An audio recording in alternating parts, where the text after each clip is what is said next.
বিসমিল্লাহির রহমানির রহিম। আলহামদুলিল্লাহি রাব্বিল আলামিন ওয়াসসালাতু ওয়াসসালামু আলা আশরাফিল আমবিয়া ওয়াল মুরসালিন নবিয়িনা মুহাম্মাদিন ওয়া আলা আলিহি ওয়া আসহাবিহি আজমাইন ওয়া বা'দ। আলহামদুলিল্লাহ, আমরা শুরু করছি আমাদের দার্স ইমাম তাহাবী রহমতুল্লাহ আলাইহির শরহ কিতাব ওনার আকিদাত তাহাবিয়া। আমরা একটা অংশ ব্যাখ্যা করছিলাম গত পর্বে, সেটা ধারাবাহিকতা রক্ষার্থে সেটা একটু তুলে ধরে আমরা ইনশাআল্লাহ সামনে এগিয়ে যাব। গত পর্বে আমরা তুলে ধরছিলাম যে ইমাম আবু জাফর তাহাবী রহমতুল্লাহ বলেছেন, ওয়ানারজু লিল মুহসিনিনা মিনাল মুমিনিনা ইয়াফু আনহু ওয়া ইউদখিলুহুমুল জান্নাতা বিরহমাতিহি। ঈমানদারদের ব্যাপারে আমরা আশা করি যে আল্লাহ তাআলা তাদেরকে ক্ষমা করবেন এবং তাদেরকে তার জান্নাত দিবেন তার রহমতে, একান্ত রহমতে। ওয়ালা না'মানু আলাইহিম, তবে আমরা তারা রহমত পাওয়ার ব্যাপারে তাদেরকে একবার যে নিরাপদ হয়ে যায় না, যে ভয়হীন হয়ে যায় না, নিঃশঙ্ক হয়ে যায় না যে তারা রহমত পাবেই, এভাবে জোর দিয়ে বলি না। হয়তো জাহান্নামে যেতেও পারে কেউ কেউ, যারা অপরাধের কারণে গুনাহের কারণে জাহান্নামে যেতেও পারে। আবার আরেকটা, ওয়ালা নাশহাদু লাহুম বিল জান্নাহ, তাদেরকে আমরা জান্নাতে যাওয়ার ব্যাপারে সার্টিফিকেটও দেই না যে জান্নাতে চলে গেছে সব মানুষ। ওয়ানাস্তাগফিরুল মুসিইহিম, তাদের ঈমানদারদের মধ্যে যারা খারাপ কাজ করবে, গুনার কাজ করবে, তাদের জন্য আমরা ক্ষমা প্রার্থনা করি। ওয়ানাখাফু আলাইহিম, তাদের উপর ভয় করি জাহান্নামে যাওয়ার। ওয়ালা নুকান্নিতাহুম, তবে তাদেরকে আমরা নিরাশ করে দেই না। এখানে যে কথাটি বলা হয়েছে, ওয়ালা নাশহাদু লাহুম বিল জান্নাহ, তাদের জন্য আমরা জান্নাতের সার্টিফিকেট দেই না, এটা হচ্ছে আলাল উমুম ঈমানদারদের ব্যাপারে। কিন্তু যাদের ব্যাপারে আল্লাহ এবং তার রাসূল জান্নাতের ঘোষণা দিয়েছেন, সেগুলো তারা অবশ্যই জান্নাতে যাবে। সাহাবায়ে কেরামের ব্যাপারে আলাল উমুম, ব্যাপকভাবে সকল সাহাবায়ে কেরামের ব্যাপারে জান্নাতের ঘোষণা এসেছে। কিভাবে? আল্লাহ তাআলা বলছেন, রাদিয়াল্লাহু আনহুম ওয়া রাদু আনহু, আল্লাহ তাআলা তাদের উপর সন্তুষ্ট হয়েছে, তারাও আল্লাহর উপর সন্তুষ্ট। এর অর্থ হচ্ছে যাদের উপর আল্লাহ সন্তুষ্ট হয়েছেন তারা এটা জান্নাতের সুসংবাদ। এই জন্য এটা আমরা দিতে পারি, এই সাক্ষ্য আমরা দিই। সাথে সাথে আমরা যারা কাফের তাদের জন্য জাহান্নামের ঘোষণা দেই। কেন? জাহান্নামের ঘোষণার ব্যাপারে আলাল উমুম আমরা ব্যাপকভাবে বলতে পারি যে কাফেররা জাহান্নামে যাবে। দলিল কি? আল্লাহ তাআলা বলছেন, ওয়াল্লাযীনা কাফারু লাহুম নারু জাহান্নামা, যারা কাফের তাদের জন্য রয়েছে জাহান্নামের আগুন। লা ইউকদা আলাইহিম ফায়ামুতু, তাদের উপর ফয়সালা হবে না, যে মৃত্যুর কোনো ফয়সালা তাদের উপর হবে না। ওয়ালা ইউখাফাফু আনহুম মিন আযাবিহা, তাদের শাস্তিও কোনো লাঘব করা হবে না। কাযালিকা নাজজি কুল্লা কাফুর, এভাবে আমরা প্রত্যেক যারা অস্বীকারী কাফের তাদেরকে আমরা, আল্লাহ বলছেন, তাদেরকে আমরা প্রতিফল দিয়ে থাকি। সূরা ফাতিরের 36 নম্বর আয়াতে এটা বলেছেন। আবার আল্লাহ তাআলা মুনাফিকদের ব্যাপারে বলেছেন, ইন্নাল মুনাফিকিনা ফিদ দারকিল আসফালি মিনান নার, মুনাফিকরা জাহান্নামের সর্বনিম্ন স্তরে থাকবে। ওয়ালান তাজিদা লাহুম নাসীরা, তাদের জন্য কখনো আপনি কোনো সাহায্যকারী পাবেন না। অর্থাৎ আমরা ব্যাপকভাবে কাফের এবং মুনাফিক জাহান্নামে যাবে এটা অবশ্যই বলবো, এই সাক্ষ্য আমরা দিব। সুনির্ধারণ করে একজনকে বলবো না জাহান্নামী বা জান্নাতি যতক্ষণ পর্যন্ত কোরআন এবং সুন্নাহ সেটা না আসে। হ্যাঁ, আবার ঈমানদারদের ক্ষেত্রে আমরা সাক্ষ্য দিব যে ঈমানদাররা জান্নাতে যাবে, সেটা আমরা দিব। ঈমানদার মুত্তাকি যারা জান্নাতে যাবে, অর্থাৎ ঈমানের সর্বোচ্চ স্তরে যারা আছে, মুহসিন যারা আছে, তাদেরকে জাহান্নাম স্পর্শ করবে না, আল্লাহ তাআলা তাদের সম্পর্কে বলেছেন যে লা ইয়াসমাউনা হাসিসাহা ওয়া হুম ফীমা ইশতাহাত আনফুসুহুম খালিদুন, তারা জাহান্নামের হাসিস স্পর্শও পাবে না, জাহান্নামের কোনো সামান্যতম ছোঁয়াও তাদেরকে পাবে না। ওরা জান্নাতে তারা থাকবে। ওহুম ফীমা ইশতাহাত আনফুসুহুম খালিদুন, মনে যা চাইবে তা তারা পেয়ে যাবে, যা চাইবে তা তারা পেয়ে যাবে। এদের সম্পর্কে আল্লাহ, ইন্নাল্লাযীনা সাবাকাত লাহুম মিন্নাল হুসনা উলাইকা আনহা মুবাদুন, যাদের আগেই জান্নাতের জন্য আল্লাহ তাআলা নির্ধারণ করেছেন, জান্নাতের জন্য তারা কাজ করেছে এবং জান্নাতের পথে ছিল, অর্থাৎ মুহসিন বান্দারা আল্লাহর, এবং যারা ঈমানুল মুতলাক যাদের অর্জিত হয়েছে এবং যারা সর্বোচ্চ পর্যায়ে ঈমানদার অধিকারী মুত্তাকি যারা, তাদের জন্য আল্লাহ তাআলা জান্নাতের ওয়াদা করেছেন। সুতরাং এদের জন্য আমরা বলবো যে এরা জান্নাতে যাবে, এই সাক্ষ্য আমরা দিব। আর মুত্তাকি যারা, তাদের জন্য আল্লাহ নিজেই ওয়াদা করেছেন, বলেছেন ইন্নাল মুত্তাকিনা ফি জান্নাতি ওয়া নাঈম, মুত্তাকিরা জান্নাতে থাকবে এবং নিয়ামতের মধ্যে থাকবে। সূরা তুরের 16 নম্বর আয়াতে আল্লাহ এটা বলেছেন। আল্লাহ তাআলা আরও বলেছেন, ওয়াদাল্লাহুল মুমিনিনা ওয়াল মুমিনাতি জান্নাতিন তাজরি মিন তাহতিহাল আনহারু খালিদিনা ফিহা। আল্লাহ তাআলা ওয়াদা করছেন ইমানদার নারী পুরুষদেরকে যাদের জন্য জান্নাত দিবেন, যার নিচ দিয়ে নহর প্রবাহিত, তারা সেখানে স্থায়ী হবে। সূরা তওবার 72 নম্বর আয়াতে আল্লাহ তাআলা সেটা বলেছেন। এর অর্থ হচ্ছে যে আমরা কারো জন্য নির্ধারণ করে কারোর জন্য আমরা জান্নাত জাহান্নামের সাক্ষী দেই না, যতক্ষণ পর্যন্ত না আল্লাহর কোরআন এবং রাসূলুল্লাহ সাল্লাল্লাহু আলাইহি ওয়াসাল্লামের হাদিসে সেটা নির্ধারণ করে না আসে। তো নির্ধারণ করে কাদের জন্য আসছে? নির্ধারণ করে আসছে সাহাবায়ে কেরামের ব্যাপারে জান্নাতের নির্ধারণ ঘোষণা আসছে, আর সুনির্ধারণ একজন করে আসছে আবু বকর, ওমর, ওসমান, আলী, তারপরে তালহা, জুবাইর, সাদ ইবনে আবি ওয়াক্কাস, সাঈদ ইবনে যায়েদ, তারপরে আব্দুর রহমান ইবনে আউফ, এদের ব্যাপারে সরাসরি জান্নাতের ঘোষণা এসেছে। এই 10 জন এবং মুহাম্মদ রাসূলুল্লাহ সাল্লাল্লাহু আলাইহি ওয়াসাল্লাম, এর বাইরেও আসছে বেলাল রাদিয়াল্লাহু আনহুর কথা আসছে, তারপরে ওকাশা কথা আসছে, এভাবে অন্যান্য সাহাবীর ব্যাপারে বিশেষ করে সাবিত ইবনে কায়েস ইবনে শামাসের ব্যাপারে আসছে। তো কিছু সাহাবীর ব্যাপারে ভিন্ন ভিন্ন এককভাবে আসছে, এইটা আমরা সাক্ষ্য দিই। আর ব্যাপকভাবে সকল সাহাবীর জন্য জান্নাতের ঘোষণা আমরা দেই, কারণ এটা হাদিসে আসছে, কোরআনে আসছে। এর বাইরে প্রত্যেক কাফের যারা রাসূলের বিরোধিতা করে মরে গেছে, ঈমান আনে নাই, তাদের জন্য আমরা কোরআনের ভাষ্য এবং হাদিসের ভাষ্য অনুসারে জাহান্নামের ঘোষণা দিই ব্যাপকভাবে। এবং আমরা বলি যে যারাই রাসূলের যুগে ঈমান না এনে মারা গেছেন বা পরে যখনই যে কাফের মারা যাবে তারা জাহান্নামে যাবে, নির্ধারণ করেও আবার কোনো কাফেরকে জাহান্নামে বলি। এরা কারা? যেমন আল্লাহ তাআলা যাদের কোরআনে উল্লেখ করেছেন, তাব্বাত ইয়াদা আবু লাহাব জাহান্নামী এবং সে চিরস্থায়ী জাহান্নামী, এটা আমরা বুঝতে পারলাম। অনুরূপভাবে রাসূলুল্লাহ সাল্লাল্লাহু আলাইহি ওয়াসাল্লামের যাদেরকে জাহান্নামী বলে ঘোষণা করেছেন, যেমন আবু জাহালের ব্যাপারে এবং উতবা, শাইবা, রাবিয়া, এদের ব্যাপারে রাসূলুল্লাহ সাল্লাল্লাহু আলাইহি ওয়াসাল্লাম যেভাবে জাহান্নামের কথা ঘোষণা করে নির্ধারণ করে, এরা জাহান্নামী হবে নির্ধারণ করেই। তাহলে আমরা এখানে যে কথাটা বলা হচ্ছে যে আমরা কারোর জন্য জান্নাতের ঘোষণা দেই না, সাক্ষ্য দেই না, এইটা যে কথাটা বলা হয়েছে, এই জন্য শেখ বিন বাজ রাহিমাহুল্লাহ, আমাদের শেখ মাশায়েখনা, আমাদের ওস্তাদদের ওস্তাদ, তিনি বলেছেন যে এখানে একটু লাগবে, মানে এক্সেপশন কথাটা লিখতে হবে। সেটা কি? তবে যাদের ব্যাপারে রাসূলুল্লাহ সাল্লাল্লাহু আলাইহি ওয়াসাল্লাম জান্নাতের সুসংবাদ দিয়েছেন, যেমন 10 জন, এমনরূপভাবে যাদের ব্যাপারে ইমানদাররা জান্নাতে যাবে, ইমানদার মুত্তাকিরা জান্নাতে যাবে, এবং কাফেররা মুনাফিকরা আলাল উমুম ব্যাপকভাবে বলবো যে এরা জাহান্নামে যাবে এবং জাহান্নামে স্থায়ী হবে, এইটা সাক্ষ্য অবশ্যই আমরা দিব।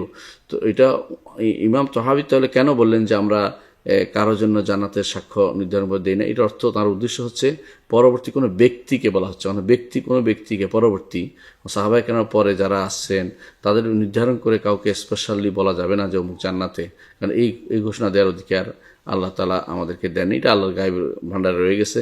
তিনি জানেন কে জান্নাতে যাবে, আবার তিনি জানেন কে জাহান্নামে যাবে। এটা হচ্ছে এখানে বোঝার বিষয়। গত পর্বে আমরা এটা আলোচনা করেছি, আজকে শুধু ধারাবাহিকতা টানার স্বার্থে এই অংশটুকু আলোচনা করলাম। আজকে আমরা আলোচনা করব যেটা আমাদের আজকের দাস, সেটা হচ্ছে ইমাম তাহাবী রাহমাতুল্লাহ আলাইহি বলছেন তার বয়ান ও আকীদাত আহলে সুন্নাহ ওয়াল জামাআহ, আহলে সুন্নাহ ওয়াল জামাত আকীদার বর্ণনায় এই কিতাবে বলতেছেন, ওয়াল আমনু ওয়াল ইয়াসু ইয়ানকুলানা আন মিল্লাতিল ইসলাম ওয়া সাবিলুল হক বাইনাহুমা লিআহলিল কিবলা।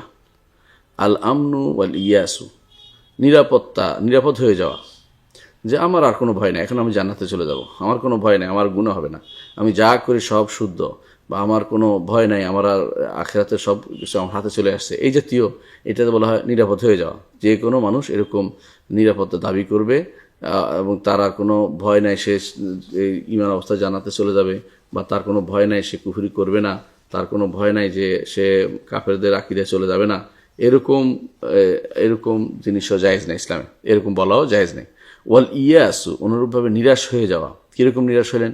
নিরাশ হয়ে যাবেন যে আল্লাহ আমাকে ক্ষমা করবে না, আমি জাহান্নামে চলে যেতেই হবে, আমার জাহান্নাম থেকে বাঁচার কোনো পথ নাই, আমি আর কোনোদিন জান্নাতে যেতে পারবো না, আমি তো শেষ হয়ে গেছি, বা একেবারে নিরাশ হয়ে যাওয়া, এটাও এই দুইটাই বিপরীতমুখী, এই দুইটা একটা বিপরীতমুখী, দুইটাই প্রান্তিক সীমানায় অবস্থান করছে।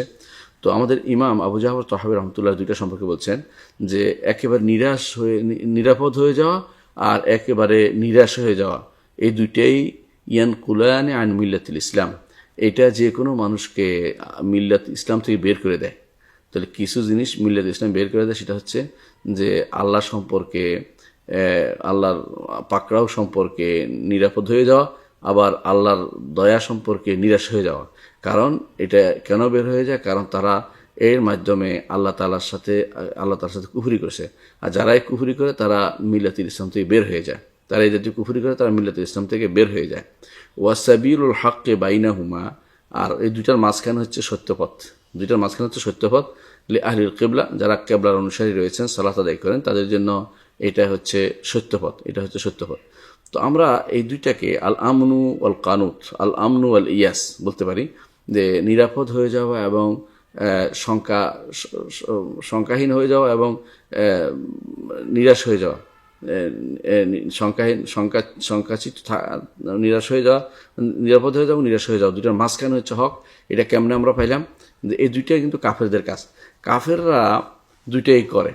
একটা হচ্ছে তাদের একদল মনে করে যাই করি না কেন, আল্লাহ যদি খুশি না থাকতো তাহলে কি আল্লাহ এটা করাচ্ছে নাকি? অকালু, তারা এটা বলে লাউশা আল্লাহ মা আবাদ না, আল্লাহ চাইতো আমরা এগুলো পূজা করতাম, নিশ্চয় আল্লাহ খুশি আছে, সুতরাং আমাদের যাই করি না কেন কোনো সমস্যা নেই। ঠিক তাদের অনুসারী আছে যারা ইবনে আরবির অনুসারী, এরাও মনে করে যে যেটাই আবাদত করি না কেন আল্লাহ খুশি হবে, কারণ আল্লাহ আমাদেরকে এটা করাচ্ছেন, আল্লাহ তো শুধু বুঝতে পারলে হলো যে আল্লাহ করাচ্ছেন, এটা মাথা রাখলে হইবে। সুতরাং যেটাই করি না কেন এটাই হালাল, না হারাম বলতে কোনো কিছু নেই। এটি কাফেরদের কাজ। ঠিক অনুরূপভাবে আরেক গোষ্ঠী আছে যারা মনে করে যে আমার রহমত পাওয়ার কোনো সুযোগ নেই, নৈরাশ্য জীবনযাপন করে একটা গোষ্ঠী আছে কাফেরদের মাঝে, বিশেষ করে আশাহীন একটা গোষ্ঠী আছে, যা নিজেদেরকে ধ্বংস করা, আত্মহত্যা করা, নিজেদেরকে শেষ করে দেয়া, নিঃশেষ করে দেয়া, এর মধ্যেও তারা জীবন ধারণ করতে চায়। এই গোষ্ঠী আছে। এই দুইটাই হচ্ছে কাফেরদের কাজ, দুটো হচ্ছে কাফেরদের বিশ্বাস। ইমানদার কখনো তা বিশ্বাস করতে পারে না। দলিল কি বলতে পারেন? যে আপনি বললেন ইমানদারের কাজ নয়, এটা কাফেরদের দলিল হচ্ছে আল্লাহ তাআলা কোরআনে কারীমে বলছেন ওয়াল্লাযীনা কাফারু বিআয়াতিল্লাহি ওয়া লিকাইহি উলাইকা ইয়াইসু মির রাহমাতি ওয়া উলাইকা লাহুম আযাবুন আলীম। যে যারা কুফরি করেছে আল্লাহর আয়াত কুফরি করেছে, ওয়া লিকাই, আল্লাহর সাক্ষাৎকে কুফরি করেছে, অর্থাৎ আল্লাহর কোরআন আয়াত বা নিদর্শন সমূহ যা দেখা যাচ্ছে এগুলি অস্বীকার করে এবং আল্লাহর সাক্ষাৎকে অস্বীকার করে, তারাই শুধুমাত্র আমার রহমত থেকে নিরাশ হবে। ওয়া উলাইকা লাহুম আযাবুন আলীম, তাদের জন্য রয়েছে কঠোর শাস্তি। তাহলে বোঝা গেল যে নিরাশ হবে শুধুমাত্র কাফেররা, যদি তারপরও সেই ইমান আনে সে কিন্তু নিরাশ হবে না। তো নিরাশ হবে ওই সময় যে কাফের অবস্থা থেকে যায়, যারা আল্লাহর সাক্ষাৎ পর্যন্ত যারা কাফের অবস্থা থাকে এবং আল্লাহর আয়াত, প্রাকৃতিক আয়াত এবং শারঈ আয়াত, প্রাকৃতিক আয়াত মানে হলো বাইরে যে আসমান জমিন এগুলো দেখা, শারঈ আয়াত মানে হচ্ছে কোরআনের বাণীসমূহ দেখা, এগুলো দেখার পরেও যারা কুফরি করে যাচ্ছে তারা আল্লাহর রহমত থেকে নিরাশ হবে, আল্লাহ ঘোষণা করেছেন। কিন্তু ইমানদার কখনো নিরাশ হইতে পারে না, এটা কাফেরদের কাজ। ওয়া উলাইকা লাহুম আযাবুন আলীম, তাদের জন্য রয়েছে কঠোর শাস্তি। সূরা আনকাবুতের 23 নম্বর আয়াতে আল্লাহ তাআলা বলেছেন। অন্য আয়াতে আল্লাহ তাআলা বলছেন ইয়া আইয়ুহাল্লাযীনা আমানু লা তাতাওয়াল্লাউ কওমান গাদিবাল্লাহু আলাইহিম কাদ ইয়াইসু মিনাল আখিরাতি কামা ইয়াইসাল কুফারু মিন আসহাবিল কুবুর। হে ঈমানদারগণ, তোমরা তাদেরকে অভিভাবক বানিও না এমন গোষ্ঠীকে যাদের উপর আল্লাহ ক্রোধান্বিত হয়েছেন। আমরা আহলে সুন্নাত জামাত বিশ্বাস করি যে আল্লাহ রাগ করেন। আল্লাহ যাদের উপর রাগ করেছেন কাদ ইয়াইসু মিনাল আখিরাতি, কারণ তারা আখিরাত থেকে নিরাশ হয়ে গেছে। যেমনিভাবে কাফেররা, কবরবাসী কাফেররা নিরাশ হয়ে গেছে, তাদের কোনো ভালো কিছু পাওয়া থেকে নিরাশ হয়ে গেছে, তারা কোনোদিন ভালো কিছু পাবে না। তারা কবরবাসী কাফেররা এটা বুঝে গেছে। তেমনিভাবে যারা আল্লাহ যাদের উপর আল্লাহ ক্রোধান্বিত হয়েছেন তারাও আখিরাত থেকে নিরাশ হয়ে গেছে। তাহলে নিরাশ হওয়ার আমরা দুইটি আয়াতে পাইলাম, সূরা আনকাবুতের 23 এবং সূরা আল মুমতাহিনার 13 নম্বর আয়াতে, যে নিরাশ হওয়া এটা হচ্ছে কাফেরদের শুধুমাত্র খাসলত, কারণ তারা নিরাশ হওয়ারই জিনিস। তারা নিরাশ হবে এই জন্য কারণ তারা ইমান আনেনি। ইমানদার কখনো পরিপূর্ণভাবে নিরাশ হইতে পারে না। এর প্রমাণ আরেকটা আমরা পাই, সূরা হিজরের 56 নম্বর আয়াতে আল্লাহ তাআলা বলছেন ক্বালা ওয়া মান ইয়াকনাতু মির রাহমাতি রাব্বিহি ইল্লা আদ-দাল্লুন। ইব্রাহিম আলাইহিস সালাতু ওয়াস সালাম বললেন যে কে নিরাশ হতে পারে আল্লাহর রহমত থেকে? কে নিরাশ হয়? পথভ্রষ্ট ছাড়া কেউ তো নিরাশ হতে পারে না, আল্লাহর রহমত থেকে কেউ নিরাশ হতে পারে না। যখন ইব্রাহিম আলাইহিস সালাতু ওয়াস সালামকে বলা হলো যে আপনাকে সন্তান দেয়া হবে, বৃদ্ধ বয়সে তখন তিনি অনেকটা চিন্তা করছেন যে আল্লাহ তাআলার কুদরত অস্বীকার করছেন না, তো আমি এই বৃদ্ধ বয়সে আমার হাজা আজুজুন আকিম, আমার বউ হচ্ছে বন্ধা বুড়া, হায়েজ আসে না, এমত অবস্থায় সন্তান হবে কি করে, এটা আশ্চর্য হচ্ছিলেন, অস্বীকার করেন নাই। কিন্তু তারা তখন ফেরেশতারা বললেন, বাশশারনাকা বিল হাক্কি ফালা তাকুন মিনাল কানিতিন, আপনাকে আমরা হক সুসংবাদ দিয়েছি, কোনো গল্প নয়, হক সুসংবাদ দিয়েছি, ফালা তাকুন মিনাল কানিতিন, আপনি নিরাশ হবেন না। তখন ইব্রাহিম আলাইহিস সালাম বলেছিলেন, ইব্রাহিম আলাইহিস সালাম বললেন, ওমান ইয়াকনাতু মির রাহমাতি রাব্বিহি ইল্লা দাল্লুন, পথভ্রষ্ট ছাড়া কেউ আল্লাহর রহমত থেকে কেউ নিরাশ হতে পারে না। তাহলে বোঝা গেল পথভ্রষ্ট কাফেররা, ফাজেরা, মুনাফিকরা তারা শুধুমাত্র নিরাশ হবে, ঈমানদার কখনো নিরাশ হতে পারে না। অনুরূপভাবে ইউসুফ আলাইহিসসালামের কিসসার মধ্যে আল্লাহ তাআলা ইয়াকুব আলাইহিসসালামের মুখ দিয়ে বের করে দিলেন যে ইয়া বানি ইয়াযহাবু ফাতাহাসসাসু মিন ইউসুফ ওয়া আখি, হে আমার সন্তানরা যাও, তোমরা যাও, যাইয়ে আমি ইউসুফ এবং তার ভাইকে খুঁজে বের করো, তোমরা, আমার বিশ্বাস তারা আছে, তোমরা খুঁজে বের করো। তো এরপরে তিনি বললেন, এইটার ভিতরে আয়াতের মধ্যে বললেন, ওয়ালা তাইয়াসু মির রাহমাতিল্লাহ, আল্লাহর রহমত থেকে নিরাশ হও না, ইন্নাহু লা ইয়াসু মির রাহমাতিল্লাহি ইল্লাল কওমুল কাফিরুন, কেবল কাফেররাই আল্লাহর রহমত থেকে নিরাশ হয়, ঈমানদার কখনো আল্লাহর রহমত থেকে নিরাশ হয় না, কখনো আল্লাহর রহমত থেকে ঈমানদার কখনো নিরাশ হয় না।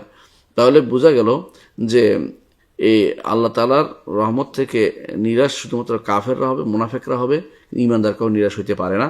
নিরাশ হওয়ার অর্থ হচ্ছে আল্লাহ সম্পর্কে খারাপ ধারণা করা, আর আল্লাহ সম্পর্কে খারাপ ধারণা হচ্ছে কুফরি, এতে কোনো সন্দেহ নেই। এটা হচ্ছে আল্লাহর উপরে ঈমানের ঘাটতি, এটা হচ্ছে আল্লাহ সম্পর্কে পরিপূর্ণভাবে আল্লাহর উপর সন্দেহ চলে আসে ভালো করবেন কিনা, তা আল্লাহ সম্পর্কে না জানার ঘাটতি। সুতরাং যে কেউ এই জায়গাতে এসে কুফরি করবে, সে তো এই নিরাশ হয়ে যাবে, আল্লাহ সম্পর্কে কোনো কিছু আল্লাহর কাছে পাবে না, এরকম করে, তাহলে সে কাফের হয়ে যাবে এবং সে কাফেররা শুধু নিরাশ, ঈমানদার কখনো নিরাশ হতে পারে না। অর্থ হচ্ছে ঈমানদারদের মধ্যে কেউ যদি নিরাশ হয় তাহলে সে কাফের হয়ে যাবে, এটা হলো উল্টাটা বুঝবেন। অর্থাৎ যেহেতু কাফেরদের কাজ হচ্ছে নিরাশ হওয়া, সুতরাং কেউ যদি নিরাশ হয়ে যায়, আশাহীন হয়ে যায়, আশাহত হয়ে যায়, একবার আর পাবে না, সে হয়ে গেছে, তখন তার এরকম আশাহত হলে তখন সেটা কাফেরের কাজ, যেহেতু সে কাফের হয়ে গেল। এটা হচ্ছে ইমাম আবু জাফর তাহাবী রাহমাতুল্লাহের কথা, যে নিরাশ হওয়া যাবে না। তাহলে আবার ভয় সংখ্যাহীন হয়ে যাওয়া, এটাও নিষেধ করতেছেন কেন, যে সংখ্যাহীন হয়ে যাবে না? হ্যাঁ, সংখ্যাহীন হওয়া যাবে না, অর্থাৎ ভয় থাকতে হবে তার অন্তরের ভিতরে। কারণ আল্লাহ তাআলা বলছেন, আফা আমিনু মাকরাল্লাহ, আল্লাহ তাআলার কৌশল সম্পর্কে তারা কি সংখ্যাহীন হয়ে গেছে?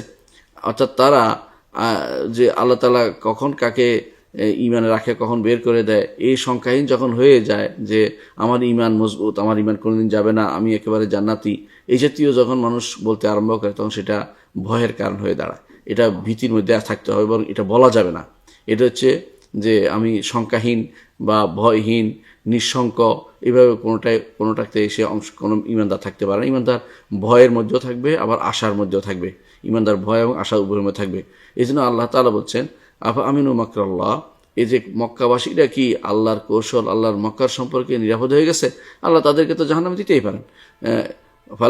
ফালা ইয়ামুনু মাকরাল্লাহ ইল্লাল কওমুল খাসিরুন, যারা ক্ষতিগ্রস্ত তারাই শুধুমাত্র আল্লাহ তাআলার মক্কার থেকে, আল্লাহ তাআলার মাক্র থেকে, তার কৌশল থেকে নিরাপদ হয়ে যায়, মনে করে যে আল্লাহ তাআলা তাদের পাকড়াও করবে না, তাদেরকে ঈমানের পরে কুফরির দিকে নিয়ে যাবে না। এটা শুধুমাত্র কাফেররাই করে, ঈমানদার সেটা করে না। ঈমানদার কি বলে? রব্বানা লা তুযিগ কুলুবানা বা'দা ইয হাদাইতানা, আল্লাহ আমাদের অন্তরকে হেদায়েত দেওয়ার পরে বক্র করে দিবেন না। এর অর্থ হচ্ছে হেদায়েত দিয়েছেন আল্লাহ, তোমার কাছে দয়া করে হেদায়েত দিয়েছেন, হেদায়েত আশা আছে যে আপনি আমাদের হেদায়েতটা রক্ষা করবেন। কিন্তু কেউ বলতে পারে না যে আমার হেদায়েত সবসময় থেকে যাবে, আমি একবার স্থায়ীভাবে হেদায়েত পেয়ে গেছি, আমার আর কোনো সমস্যা নেই, একবার জান্নাত পেয়ে গেছি, এই জাতীয় কথা বলা কারোর জন্য জায়েজ নেই। এই জন্য ঈমানদারদের একটা বড় কাজ হচ্ছে, যখন ঈমানের ব্যাপারে জিজ্ঞাসা করে তখন বলে ইনশাআল্লাহ, আমরা আশা করি। কেউ বলে না যে আমি একেবারে মোমেন, জান্নাতি, এভাবে সরাসরি বলে না, সে আশাবাদী থাকে। কারণ আল্লাহ তাআলার পাকড়াও থেকে, আল্লাহ তাআলার হাওর থেকে, বাদাল কাউর, পরিপূর্ণ অবস্থা হওয়া থেকে অপরিপূর্ণ অবস্থায় যাওয়া, এবং ইমান থেকে কুফরের দিকে যাওয়া, এবং শয়তানের প্ররোচনায় পড়া, নফসে আম্মার প্ররোচনায় পড়া, বন্ধু বান্ধবের প্ররোচনায় পড়া, আত্মীয় স্বজনের প্ররোচনায় পড়ে ইমান থেকে কুফরের দিকে চলে যাওয়াতে কেউ নিরাশ হতে পারে, কেউ বলতে পারে না যে হবে না, এমন কোনো দাবি করতে পারে না, এমনকি দাবি করতে পারে না। এই জন্য এটাকে বলা আল আমনু মিন মাকরিল্লাহ, আল আমনু মিন মাকরিল্লাহ, বা আল আমনু মিন আল্লাহ, আল্লাহ থেকে একেবারে নিরাপদ হয়ে গেছে, আল্লাহ পাকড়াও করবেন না, নির্ভয় হয়ে যাওয়া, এটা অবশ্যই কুফরির অন্তর্ভুক্ত। কারণ এটা হচ্ছে কাফেরদের কাজ। তারা মনে করে যে তাদের আর কোনো হিসাব নাই, তারা যা আছে তা ভালোই আছে, তারা কোনোদিন আর মারা যাবে না, তারা কোনোদিন জাহান্নামে যাবে না। বরং তারা মাঝে মধ্যে উদ্ভট কথা বলতো কি, যেমন তাদের মধ্যে একজন বলেছে, যদি আমাকে সেখানে দেওয়া হয়, সেখানে 19 জন শুনেছি, মোহাম্মদ বলেছে আমি একা 18 জনের সাথে নড়তে পারি, তোমরা কি একজনের সাথে পারবে না? উদ্ভট, সেটা এক ধরনের উদ্ধত কথাবার্তা আর কিছুই না, তারা সেটা বলতো। তো এইটা হচ্ছে আল্লাহ তারা পাকড়াও থেকে নিজেকে ভয়হীন, শঙ্কাহীন মনে করা, এটাও ইমানদারের কাজ হইতে পারে না, তাহলে আমরা দেখতে পাচ্ছি যে ইমানদার দুইটা জিনিসের মাঝখানে থাকে, ভয় এবং আশা এর মাঝখানে থাকে। ইমানদার ভয় করে যে আমার আল্লাহ তাআলা যে ইমান দিয়েছে, ইমান চলে যেতে পারে। আবার ইমানদার ভয় করে আমার যে গুনাহ হয়েছে, গুনাহ আল্লাহ মাফ করে দিতে পারে। এই হচ্ছে ইমানদারের কাজ, যে আমি আশাও থাকবে, ভয়ও থাকবে, আশাও থাকবে। এটা হচ্ছে ইমানের গুরুত্বপূর্ণ এলিমেন্টস, দুইটা থাকতেই হবে। তো ইমানদারের মধ্যে এই দুইটি জিনিস হচ্ছে দুইটি ডানার মতো। আমরা প্রায় বলে থাকি, আপনারা শুনেছেন যে দুইটি ডানার মতো, যেমনিভাবে পাখি নেভিগেশনের জন্য দুটি ডানা লাগে, যেমন বিমানের দেখা পাখির মতো করে দুই ডানা দেখিয়ে দিয়েছে, ভারসাম্য রক্ষার্থে দুই রকম সমান করে দিয়েছে, তেমনিভাবে একজন মানুষও দুইটা ডানা তার থাকবেই। মূল বডিটা হচ্ছে মহাব্বত, ভালোবাসা। এই তিনটা মিলে হচ্ছে ইমানদার, ইমানের মধ্যে সবসময় থাকে। তিনটার কোনোটাই ঘাটতি হলে ইমানের ঘাটতি দেখা দেয়। এই জন্য আমাদের পূর্বপুরুষরা বলতেন, যে কেউ শুধু ভালোবাসা বা ভক্তি দিয়ে আল্লাহর ইবাদত করে তারা হচ্ছে সুফি। তারা শুধু আল্লাহর মনে করে যে আল্লাহর ভালোবাসায় তারা চলবে, সেখানে আর কোনো কিছু দরকার নেই। শুধু এই যে এই ভক্তিবাদের মাধ্যমে যেটা করা হয়, এটা আসলে পথভ্রষ্টদের কাজ, সুফি পথভ্রষ্টদের কাজ। তারা আল্লাহর ভয়ও করে না, আবার আল্লাহর কাছে আশাও করে না। এমনকি তাদের কেউ বলেও থাকে যে আমি তার জান্নাতের আশা করি না, আমি তার জাহান্নামের ভয় করি না, বরং আমি তার ভালোবাসার জন্য ভালোবাসি, তার ভক্তিতে আমি গদগদ হই। এটা হচ্ছে পথভ্রষ্টতা, নাউযুবিল্লাহ। এটা ইমানদার কখনো বলতে পারে না। বরং তাদের মধ্যে বিখ্যাত রাবে আদবী এভাবে বলতেন, আল্লাহ তাকে ক্ষমা করুন যদি ইমানের উপর চলে গিয়ে থাকেন, যে আসলে এটা কখনো ইমানদারের কাজ হইতে পারে না, যে শুধু তিনি ভক্তি দিয়ে চলবেন, বরং তিনি জান্নাতের আশা করবেন, জাহান্নাম থেকে মুক্তি, জাহান্নামের ভয় করবেন, এবং আল্লাহকে ভালোবাসবেন। তিনটা মিলে হচ্ছে ইমানদার, তিনটা বিয়ে থাকবে। তো যারা শুধু ভক্তি বা ভালোবাসার উপর তারা জীবনটা কাটিয়ে দিচ্ছে, তারা পথভ্রষ্টতা রয়েছে। আর যে ব্যক্তি শুধু ভয়ের উপরে জীবন কাটিয়ে দেয়, সে খাওয়ারিজদের অন্তর্ভুক্ত। তারা শুধু মানুষকে ভয়ের মধ্যে ফেলায়। ভয়ের মধ্যে কীরকম? যেমন তারা কখনো ভয় ফেলতে পারে যদি কোনো ভয়ের কাজ করে। ভয়ের কাজ কি? কুফরি করেছে, জাহান্নামী বলবে, শিরিক করে জাহান্নামী বলবে, কিন্তু শিরিক কুফরির কাজ নয়। ধরেন একটা ফজিলতপূর্ণ কাজ, যেমন জিহাদের কাজ, জিহাদ করা ফজিলতপূর্ণ কাজ, অস্বীকার করে নাই, কিন্তু করে নাই, তাই বলে জাহান্নামে যাবে এমন কথা বলা যাবে না। তো এই জন্য এরা এইটার কারণে হয়তো কেউ জিহাদ করেন, এর কারণে কাফের বানিয়েছে। হয়তো কেউ অন্যায়ের বিরুদ্ধে রাস্তায় দাঁড়ায়নি, হয়তো তার মতো করে কথা বলেছে, কিন্তু তাদের পছন্দ হয়নি, তাদের কাফের বানিয়ে দেয়। এরা মনে করে এই জন্য যে তারা ভয়টা তাদের মধ্যে প্রবল আকার ধারণ করে দেয় দুনিয়াতে, এবং প্রবল বেশি হওয়ার কারণে তারা খারেজি ফেরকাতে রূপান্তরিত হয়ে যায়, এবং তারা এমন বেশি ভয় তাদের মধ্যে কার্যকর থাকে, তারা যে কোনো গুনার কারণে, কবিরা গুনার কারণে মানুষকে কাফের বানিয়ে দেয়। এই জাতীয় লোকগুলোকে যারা এই জন্য শুধু ভয়ের মধ্যে জীবনযাপন করে, তারা হচ্ছে খারিজি বলা হয়। এরাও পথভ্রষ্ট। আর তৃতীয় আরেক গোষ্ঠী আছে যারা শুধু আশাবাদী থাকে, তারা ইমানও ঠিকমতো পালন করে না, আমলও ঠিকমতো করে না, তারা আল্লাহ আরকানগুলোকে ইমানের অংশ মনে করে না, শুধু বিশ্বাসটা যথেষ্ট, অথবা চেনাকে যথেষ্ট মনে করে, আল্লাহকে চেনাই যথেষ্ট মনে করে, আল্লাহ তাআলার বিধান সালাত আদায় করে না, অথবা তারা যেগুলো নির্দেশ সেগুলো প্রতিপালন করে তাদের কোনো আগ্রহ নাই, কিন্তু তারপরে আশাবাদী থাকে, যে আশা আছে আল্লাহ তুমি জান্নাত দিবে, দোয়া করতে থাকে, কোনো কিছু তাদের কোনো ফরজ আদায়ের কোনো লক্ষণ দেখা যায় না। এদেরকে বলে মুরজিয়া। এরা শুধু আশার উপরে জীবনযাপন করে। তো এটা শুধু এরা আবার ভয়কে একবারে বাদ দিয়ে দিয়েছে। আর যে ব্যক্তি ইমানদার, যে ব্যক্তি তাওহীদ, তারা তিনটাকে একসাথ করে। তারা কি?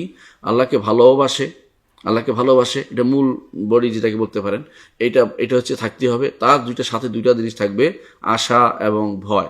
আশা এবং ভয়, এই তিনটা যখন কমপ্লিট হবে তখন একজন ইমানদারের প্রকৃত ইমানের পরিচয় সেখানে পাওয়া যাবে। হ্যাঁ, তো যদি সাধারণ ভয় থাকে যেখানে নিরাশ হয় না, এটা দোষণীয় না। সাধারণ ভয় বেশি থাকতেই পারে অনেকের, কিন্তু নিরাশ যেন না হয়, নিরাশ কখনো হতে পারবে না। আর আবার যদি আশাবাদী একটু হয়, যে আশা আছে যে আল্লাহ আমাকে ক্ষমা করবেন, আশাও থাকতে পারে, এটাও নিষিদ্ধ না। সাধারণ আশা, কিন্তু এই আশা যদি কোনো দুরাশায় পরিণত হয়, কিছু না করে আশা করে, কিছু আমল না করে আশায় বসে থাকে, তো এটা আসলে তামান্নি বলা হয় এটাকে, এটা জায়েজ নাই, এটা হচ্ছে নিষিদ্ধ জিনিস। তো এই কারণে কোনো ইমানদার ব্যক্তি যদি ইমানদার ব্যক্তি এই তিনটার কোনোটার মধ্যে ঘাটতি করে দেয়, অর্থাৎ আশার এর মধ্যে, ভয়ের মধ্যে ঘাটতি হয়ে গেছে, অথবা মহব্বতের মধ্যে ঘাটতি হয়ে গেছে, তাহলে ইমানের মধ্যে তার অপূর্ণতা দেখা দেয়, কিন্তু পরিপূর্ণ চলে যায় না। খাওয়ারে বলে পরিপূর্ণ চলে যায়, আর মুরজিয়ারা বলে সবটা চলে গেলে কোনো সমস্যা নেই, নাউজুবিল্লাহ। এই দুইটারই ইমানদার সবসময় ভারসাম্যপূর্ণ আকীদা পোষণ করে থাকে, যে তিনটেই লাগবে, আশা, ভয়, ভালোবাসা। আশা, ভয়, ভালোবাসা, এই তিনটির সম্মিলিত রূপ হচ্ছে ইমানদারের ইমানের কাজ। ইবাদতের মধ্যে তার তিনটা জিনিস থাকতেই হবে। তো এইটার মধ্যে এখানে যেটা বলা হয়েছে যে নিরাশ হওয়া যাবে না, আল্লাহ রহমত থেকে নিরাশ হওয়া যাবে না, কারণ রহমত থেকে নিরাশ হলে সেটা কুফরি হয়ে যাবে। তাহলে আমরা দেখতে পাচ্ছি যে শুধু আশাও কুফরি, শুধু ভয়ও কুফরি, আশা, ভয় এবং শুধু ভালোবাসাও কুফরি। আশা শুধু আশা করে চলে যাচ্ছে দুনিয়াতে, কিছুই করে না, আল্লাহর আশাবাদী হয়ে রয়েছে, সে এটা ইমান থেকে তাকে বের করে দিবে, কারণ এটা কুফর। অনুরূপভাবে শুধু ভয় মধ্যে আছে, সেটাও কুফর থেকে বের করো, শুধু ভালোবাসা দিয়ে যাচ্ছে, এটাও কুফরের দিকে নিয়ে যাবে। এই তিনটির সমন্বয় যখন না হবে তখন পর্যন্ত তিনি প্রকৃত ইমানদার বিবেচিত হবেন না। দুনিয়ার বুকে ভয়ের একটু প্রাধান্য বেশি থাকবে, মৃত্যুর সময় আশাকে একটু প্রাধান্য বেশি দিতে হবে, এটা আল্লাহ বলে থাকেন। মৃত্যুর সময় আশাকে একটু প্রাধান্য বেশি দিতে হবে, যে আল্লাহ ইনশাআল্লাহ আমাকে ক্ষমা করুন, আমার কিছু করার নেই, আল্লাহ তাআলা তিনি দেখছেন, আমাকে ক্ষমা করে দেবেন, আশাটা একটু প্রাধান্য বেশি থাকবে। আর সারা জীবন ভয়টা একটু বেশি থাকবে, যেন সালাতে আসবেন, সালাত আদায়ের জন্য তিনি প্রতিযোগিতা করবেন, ইবাদতের জন্য প্রতিযোগিতা করবেন, যাতে তার ভয়ের কারণে এগিয়ে কাজটা বেশি করবেন, এটা ঠিক আছে। কিন্তু কখন এমন পর্যায়ে যাবে না যে ভয় করতে করতে নিরাশ হয়ে যাবে, বা আশা করতে করতে সেটা ভক্তিবাদে চলে যাবে, ভালোবাসতে বাসতে ভক্তিবাদের দাবি করে বসবে, যে শুধু মন থেকে ভক্তি থাকলে হইলো, মনে নির্ধারণ করে নিচ্ছেন তার প্রতি, এবং তার প্রতি একটা আলাদা একটা অনুভব করতেছেন, এই জাতীয় ভক্তি শব্দটা, এটা আসলে এই জাতীয় অবস্থায় চলে যায়, এটা যেন না হয়। অনুরূপভাবে ভয় করতে করতে যেন এরকম নিরাশায় চলে না যায়, আবার আশা করতে করতে যেন দুরাশায় পরিণত না হয়, এই তিনটি হচ্ছে আলাদা, এগুলিকে খেয়াল রাখতে হবে। এই জন্য ইমাম তাহাবী রাহমাতুল্লাহ বলতেছেন যে ওয়াল আমনু ওয়াল ইয়াসু ইয়ানকুলানি আন মিল্লাতিল ইসলাম, যে এইভাবে আশা এবং নিরাপত্তা দাবি করা, যে আমার কোনো সমস্যা নেই, ওয়াল ইয়াসু এবং নিরাশ হয়ে যাওয়া, নিরাপত্তা এবং নিরাশ, দুইটা ইমান থেকে মানুষকে বের করে দেয়, ইসলাম থেকে বের করে দেয়। ওয়াসাবিলুল হক্কে বাইনাহুমা লিআহলিল কিবলা, কিবলার অনুসারী যারা, তাদের জন্য হক হচ্ছে এই দুইটার মাঝখানে। এই দুইটার মাঝখানে কি? এই দুইটার মাঝখানে আমরা বলেছি, সেটা হচ্ছে যে আশাও থাকবে, ভালোবাসাও থাকবে, ভয়ও থাকবে, এই তিনটেই সমন্বয় থাকবে যেখানে, সেটা হচ্ছে ইমান। কোনোটাকে একেবারে এমন যেন না হয় যে আশা বাড়তে বাড়তে সে একেবারে নিরাপদ মনে করতেছে, নিজেকে সম্পূর্ণ নিজেকে নিঃশঙ্ক মনে করে বসেছে, এটা জায়েজ নাই।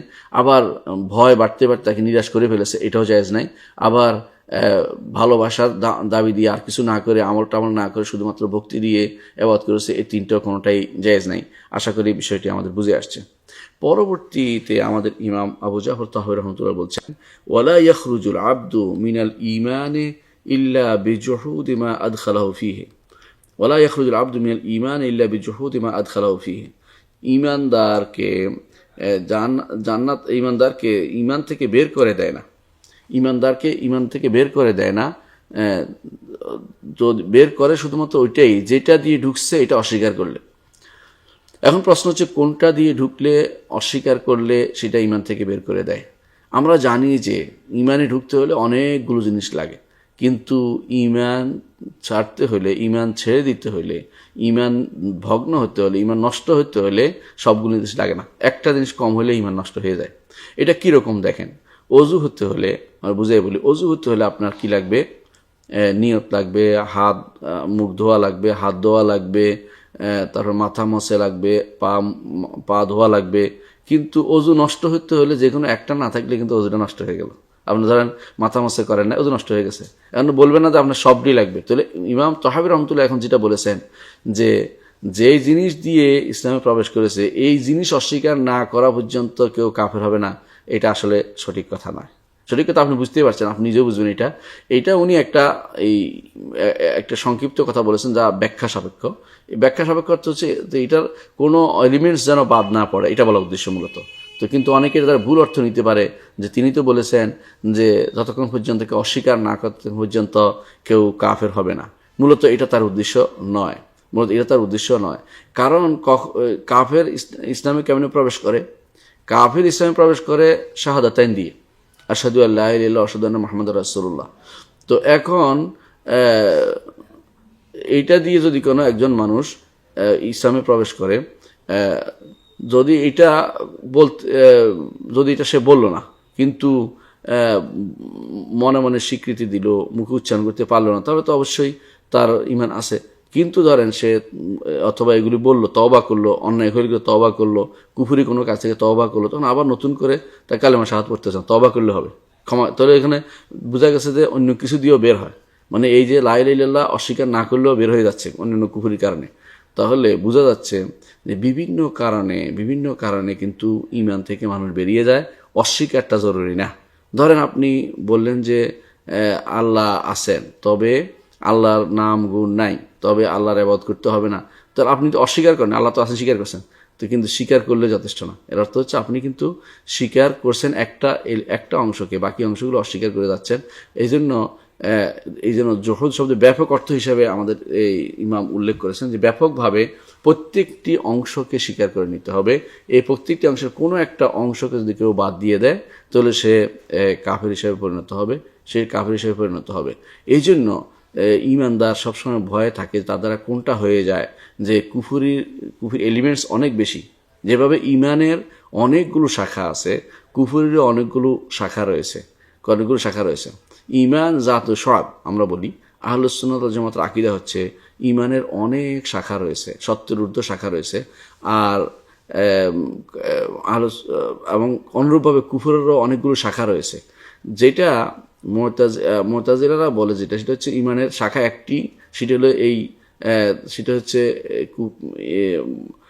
আমল, সে অন্তর আমল, মুখের আমল এবং কর্মকাণ্ডের আমল এবং স্বীকৃতি, এই সবগুলি একটা জিনিসকে যারা বলে তারা এটা বলতে পারে যে একটা চলে গেলে সব চলে যায়। কিন্তু আমরা বলি যে না, ঈমানের অনেকগুলো শাখা থাকার কারণে তার কিছু অংশ গেলেও ঈমান চলে যায়, আবার পুরোটা কখনো কখনো কিছু অংশ গেলে ঈমান চলে যায় না। তাহলে জানতে হবে যে কোন জিনিসের কারণে কোন জিনিস করলে ঈমান চলে যায় আর কোন জিনিস করলে ঈমান চলে যায় না, এটা বিস্তারিত আমাদের জানা জরুরি। তো যেটুকু উনি সংক্ষেপে বলেছেন যে ওয়ালা ইয়াখরুজুল আবদু মিনাল ঈমান, যেই জিনিসের বিশ্বাস করে বান্দা, যেই জিনিস দিয়ে ঈমানের ভিতরে ঢুকেছে, এইটা অস্বীকার না করা পর্যন্ত, এটা থেকে বের না হওয়া পর্যন্ত সে কখনো, এটা অস্বীকার না করা পর্যন্ত কখনো ঈমান থেকে বের হবে না। এটা একটা অতি বেশি হয়ে গেছে, মানে অতি বড় দাবি। কারণ অনেক কিছু আছে অস্বীকার না করলেও কিন্তু মানুষ কাফের হয়ে যায়। অস্বীকার না করে সন্দেহ করলো, মুখ ফিরিয়ে নিল, এই জাতীয় কিছু জিনিস যেগুলো আমরা এখন ব্যাখ্যা করবো ইনশাল্লাহ। তাহলে আমরা বুঝতে পারছি যে অস্বীকার করা জরুরি নয়। এমন কিছু যদি হয়ে যায় যে জিনিসটা বোঝা যাচ্ছে যে তিনি অস্বীকার করেন নাই, কিন্তু তিনি আরেকটা জড়িয়ে দিয়েছেন বা ভিন্ন করে ফেলছেন, তাহলে বোঝা গেল ওইটাতেও কিন্তু শিরিক হয়ে যাবে, এটাও কিন্তু ঈমান হারা হয়ে যাবে। তো আমরা মৌলিকভাবে দেখতে পাচ্ছি যে অনেকগুলো কারণে মানুষ ঈমান থেকে বেরিয়ে যায় যদিও অস্বীকার না করে। এটা তাহলে ইমাম তহাবী যে বললেন যে বেজহুদে মা আদখালাহু ফিহি, যেটা দিয়ে তিনি ইসলামে ঢুকছেন ওইটা যতক্ষণ অস্বীকার না করে ততক্ষণ পর্যন্ত তিনি কাফের হবেন না। এটা বাড়তি কথা, এটা বেশি কথা, এবং এটার মধ্যে একটু সমস্যা রয়েছে, এই কথার মধ্যে সমস্যা রয়েছে। এই জন্য এটাকে অবশ্যই ব্যাখ্যা করার প্রয়োজন রয়েছে। কারণ আমরা জানি যে অস্বীকার না করলেও কাফের হয়। কিভাবে হয় আমরা কয়েকটি জিনিস উল্লেখ করব, 10টি জিনিসে আমরা উল্লেখ করব, 10টি জিনিসের কারণে মানুষ কাফের হয়ে যায়। 1 নম্বর হচ্ছে শিরিক করলে কাফের হয়। শিরিক কিন্তু অস্বীকার করা হচ্ছে না। আপনি জানেন যে কেউ যদি কোনো লা ইলাহা ইল্লাল্লাহ বলেই যাচ্ছে, আল্লাহর ইবাদত করে, কিন্তু আল্লাহর ইবাদতে কাউকে শরীক করে, অথবা সে আল্লাহকে মানে, সাথে আরেকজন রব মানে, অথবা ধরেন আল্লাহকে মানে কিন্তু আল্লাহ মানার ক্ষেত্রে বলে যে আল্লাহ স্রষ্টা এবং সৃষ্টি এক, অথবা বলে যে আল্লাহ তাআলার ভিতরে সৃষ্টি দিয়ে প্রবেশ করে, ফানা ফিল্লাহ বা বাকাবিল্লাহ যারা বলে, অথবা বলে যে আল্লাহ তাআলা মানুষের ভিতরে, সৃষ্টির ভিতরে প্রবেশ করেন, যারা বলে যে হলুল, যেটা বলা হয়, যেমন যেটা বলতো হাল্লাজি, হোসাইন ইবনে মনসুর হাল্লাজি যেটা বলতো, এগুলো হয় এই 3 শ্রেণী কিন্তু পুরোটাই কাফের। তো এগুলো শিরকে বলা হয়। এগুলো শিরক কেন? তারা আল্লাহ তাআলার যেটা মর্যাদাপূর্ণ যে অংশ, এটা আলাদা থাকবে, এটা স্বীকার করেনি। স্রষ্টা এবং সৃষ্টি আলাদা মনে না, এবং কখনো কখনো তারা মনে করে স্রষ্টা সৃষ্টি একই, ওয়াহদাতুল উজুদ যারা তারা কাফের। অথচ তারা কিন্তু আল্লাহকে অস্বীকার করছে না, ইমানে লা ইলাহা ইল্লাল্লাহ বলেও যাচ্ছে, এবং তারা অন্তরে বলে যে আমরা আল্লাহকে মানছি, কিন্তু এই মানা যথেষ্ট নয়, কারণ তার ইমানের ভিতরে খলল রয়েছে, ইমানটা তার পরিপূর্ণ হয়নি, তার কর্মকাণ্ড এবং তার কথা এগুলো ইমান বিরোধী হচ্ছে। তাহলে শুধু অস্বীকার করা নয়, ইমান বিরোধী হওয়ার আরও অনেক এলিমেন্টস রয়েছে। অনুরূপভাবে শিরিকের মধ্যে রয়েছে, আমরা জানেন যে আল্লাহর মতো এরকম আরেকটা সত্তা সাব্যস্ত করা, আল্লাহর কর্ম, আল্লাহ তাআলার মৌলিক যে গুণগুলো সেগুলোকে অস্বীকার করা, আল্লাহ তাআলার যত গুণ কোরআন ও সুন্নাহে আসে সেগুলো অস্বীকার করা, অথবা এই গুণগুলো কোনো সৃষ্টিকে দিয়ে দেয়া, এগুলি সবই কিন্তু শিরকের অন্তর্ভুক্ত। এই শিরক কিন্তু ঈমান থেকে মানুষদেরকে বের করে দেয়। তাহলে 1 নম্বর আমরা বুঝলাম, ঈমান থেকে মানুষদেরকে বের করে দেয়। কেউ ধরেন আল্লাহকে মানে, কবরে একটা সিজদা দিল, সে কিন্তু ঈমান থেকে বেরিয়ে যাবে। অনুরূপ কেউ আল্লাহকে মানে কিন্তু সে মনে করে অমুকে গায়েব জানে, সে ঈমান থেকে বেরিয়ে গেল। কেউ আল্লাহকে মানে, লা ইলাহা ইল্লাল্লাহ বলে ইসলামে ঢুকছে, কিন্তু সে মনে করে যে কেউ তার ভালো বা মন্দের অধিকারী, পৃথিবী পরিচালনা করে, কোনো গাউস কুতুব পরিচালনা করছে, সেও কিন্তু ঈমান থেকে বেরিয়ে যাবে। হ্যাঁ, তাহলে বুঝতে পারলাম আমরা শিরিক করলে, শিরিকের অনেকগুলো প্রকার আছে, যেগুলো আমরা উল্লেখ করেছি আমাদের তাফসিরের মধ্যে। ফালা তাজাউলু লিল্লাহি আনদাদা ওয়া আনতুম তা'লামুন, সূরা বাকারার সম্ভবত 21 নম্বর আয়াত, সেখানে আমরা উল্লেখ করেছি বিস্তারিত, সেখানে আমরা দেখে নেবেন। তাহলে শিরিক করলে ঈমান থেকে বেরিয়ে যায়, অথচ শিরিকের অস্বীকার করা হচ্ছে না। তাহলে অস্বীকার না করলেও ঈমান থেকে বেরিয়ে যায়। তো আমাদের ইমাম যে বলেছেন, আবু জাহর তাহবী রাহমাতুল্লাহ বলেছেন যে বিজহুদে, অস্বীকার করলে বের হয়, এটা হচ্ছে তিনি একটা গুরুত্বপূর্ণ অংশ বলেছেন, বাকি অংশ বলেন না, যেটা দরকারি। তাহলে কুফর শিরিক করলেও বের হয়ে যায়। আর কি করলে বের হয়ে যায়? মুনাফিকি করলেও বের হয়ে যায়। মুনাফিকিটা কি? মুনাফিকিটা হচ্ছে মুখে বলছে, কিন্তু কতক্ষণ পরে নেফাকি তার মধ্যে আরম্ভ হয়েছে। প্রথমে ইমানদার ঢুকছিল, আল্লাহ তাআলা কোরআনে কারীম উল্লেখ করেছেন সূরা মুনাফিকুন, যাদেরকে বিআন্নাহুম আমানু সুম্মা কাফারু, ঈমান আনছে তারপর কাফের হয়ে গেছে। ঈমান আনছে কাফের। তো কিভাবে কাফের হয়েছে? এই কাফেরটা হয়েছে এই জন্য তারা কপটতা অবলম্বন করেছে, ভিতর এবং বাহির একরকম করে নাই, ভিতরে একটা বলে, বাহিরে আরেকটা বলে। তো এইটার কারণে তারা মুনাফিকে, এই মুনাফিকি মূলত তাদেরকে ঈমান থেকে বের করে দিচ্ছে, অথচ এইটা কিন্তু তাদের অস্বীকার করতেছে না তারা প্রকাশ্যে, বা অস্বীকার করার কোনো এলিমেন্টস দেখছে না, কিন্তু তারা অন্তর থেকে সেটার ভিন্নমত থাকার কারণে, ভিন্ন দিক থাকার কারণে তারাও কিন্তু ঈমান থেকে বেরিয়ে যাচ্ছে। 3 নম্বর হচ্ছে কখনো কখনো মেনে নিতে অস্বীকার করছে। যেমন ধরেন কেউ বললো আল্লাহ আছে কিনা, বলে আছে, তো একমাত্র আল্লাহকে তুমি ইবাদত করে আর কিছু করছে না। তো কিছুদিন সে মানলো, এরপরে সে তার সাথে আল্লাহকে মেনে নিতে অস্বীকার করছে। বোঝা গেল যে সে মেনে নিতে পারছে না, অথবা মিথ্যারোপ করছে সে আল্লাহ সম্পর্কে। এটার থেকে ঈমান থেকে বেরিয়ে যাবে। কখনো কখনো সন্দেহের কারণে ঈমান থেকে বেরিয়ে যায়। সন্দেহের কারণে, আগে যেটা বলেছি এটা হচ্ছে যে সে মিথ্যারোপ করার কারণে বেরিয়ে গেছে, আর এটা হচ্ছে সন্দেহের কারণে ঈমান থেকে কখনো কখনো বেরিয়ে যায়। কীরকম? যে সে সন্দেহ করতেছে যে আল্লাহ আছে কি নাই, সন্দেহ তার মধ্যে ঢুকে গেছে।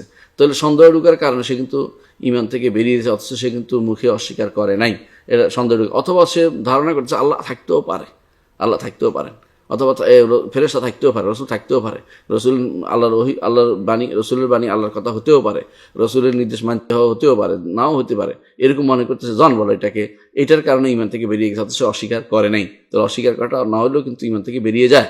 হ্যাঁ। 5 নম্বর হচ্ছে কেউ আছে অহংকার করে মানবো না, অহংকার করছে, এর মাধ্যমেও ঈমান থেকে বেরিয়ে যাচ্ছে। ঈমান থেকে বেরিয়ে যাচ্ছে। তাহলে ঈমান থেকে বেরিয়ে যাওয়ার একটি কারণ এটাও, অহংকারের মাধ্যমে কিন্তু ঈমান থেকে বেরিয়ে যাচ্ছে, অহংকারের মাধ্যমে ঈমান থেকে বেরিয়ে যাচ্ছে। অথচ অহংকারটা কিন্তু তার পরবর্তীতে এসে প্রবেশ করেছে, সে কিন্তু অস্বীকার করে না আল্লাহকে, কিন্তু সবকিছু মেনে নিতে অস্বীকার করেছে, সে কাফের হয়ে যাবে। আবার দেখা যায় কেউ কেউ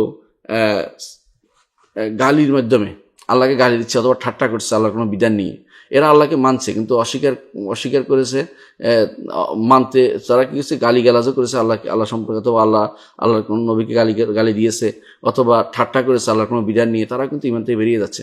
ঈমান থেকে বেরিয়ে যাচ্ছে বিভিন্ন কারণে। তাহলে এটা হচ্ছে গালিগালাজের মাধ্যমে অথবা ঠাট্টা মশকের মাধ্যমে কেউ কেউ ঈমান থেকে বেরিয়ে যায়।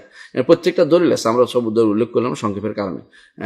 সপ্তম যেটা, সেটা হচ্ছে কখনো কখনো মন থেকে ঘৃণা করার কারণে ঈমান থেকে বেরিয়ে যায়। আল্লাহ তাআলা কোরআন ঘৃণা এবং অপছন্দ করার কারণে আল্লাহ তাআলা কোরআন কারীম বলেছেন, যালিকা বিআন্নাহুম কারিহু মা আনজালাল্লাহু ফাআহবাতা আমালাহুম। আল্লাহ যা নাজিল করেছে এটাকে অপছন্দ করেছে, এই জন্য আল্লাহ তাদের সমস্ত আমল পণ্ড করে দিয়েছেন। আর সমস্ত আমল পণ্ড কার হয়? কাফেরের হয়। এই জন্য বোঝা গেল কেউ যদি কোনো আল্লাহর বিধানের কোনো একটি বিধানকে অপছন্দ করে এবং সেটার প্রতি বিদ্বেষ পোষণ করে, তাহলে সে কাফের হয়ে যাচ্ছে। অথচ এই কুফরিটা কখনো নয়, এই কুফরিটা কোনো অস্বীকার দ্বারা হচ্ছে না, কিন্তু শুধুমাত্র অপছন্দ করার কারণে হয়ে যাচ্ছে। অনুরূপভাবে 8 নম্বর যে কুফরি হয় সেটা এরাদ, মুখ ফিরিয়ে থাকা এর মধ্যে মানুষ কাফের হয়ে যায়। কারণ আল্লাহ তাআলা কোরআন কারীম বলেছেন, ওমান আল্লাহু মিম্মান দুক্কিরা বিআয়াতি রাব্বিহি সুম্মা আরাদা আনহা ইন্না মিনাল মুজরিমিনা মুনতাকিমুন।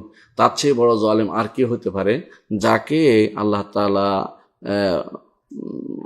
আল্লাহ জিকির আসছে, যার কাছে আল্লাহ বাণী আসছে, তারপর সে মুখ ফিরিয়ে নিয়েছে, অর্থাৎ সে ইমানের আলো পেয়েছে, তারপরে এই মুখ ফিরিয়ে নিয়েছে, মানছে না, পরবর্তী সে কাফের হয়ে যাচ্ছে। অথচ অস্বীকার করে নাই, কিন্তু মুখ ফিরিয়ে থাকাটা তার অস্বীকার হিসেবে ধর্তব্য হয়েছে।